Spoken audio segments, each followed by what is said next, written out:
দেখুন বন্ধুরা, এবারে লেফট সাইডের ওয়্যারের কাটা ওয়্যারের সাথে রানিং ওয়্যারটাকে এইভাবে মাপ করে নিব, দিয়ে সমান করে নিব।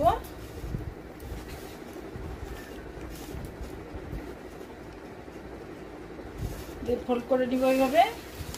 তারপরে এই যে একটা ওয়্যার আছে, সিঙ্গেল ওয়্যারটাকে ছেড়ে দিয়ে, ফার্স্ট ওয়্যারটাকে ছেড়ে দিয়ে, এই যে সেকেন্ড দুটো ওয়্যার ক্রস শেপে আছে না, এইখান থেকে আমরা নট বানাবো।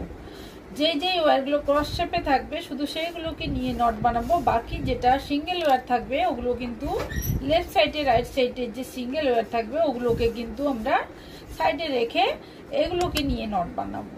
এই যে দুটো এক্স শেপের নট ওয়্যার আছে না, এইভাবে তার উপর দিয়ে এইভাবে, তারপরে রানিং ওয়্যারটা এই উপরের দিকে, তারপরে ফার্স্ট ওয়্যারটা এই ফার্স্ট লুপের মধ্যে দিয়ে, সেকেন্ড ওয়্যারটা ফার্স্ট সেকেন্ড দুটো লুপের মধ্যে দিয়ে এইভাবে।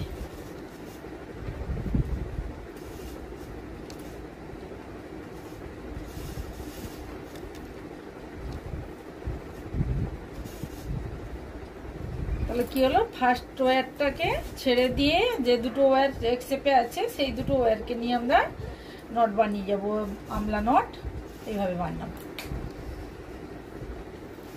এই দুটো ওয়্যারও এক শেপে আছে এইভাবে, এই দুটো রানিং ওয়্যারের উপর দিক দিয়ে নিয়ে, তারপরে এই ওয়্যারটাকে এই উপর দিক দিয়ে নিয়ে রানিং ওয়্যারটা উপরের দিকে তুলে ফার্স্ট ওয়্যারটা এইভাবে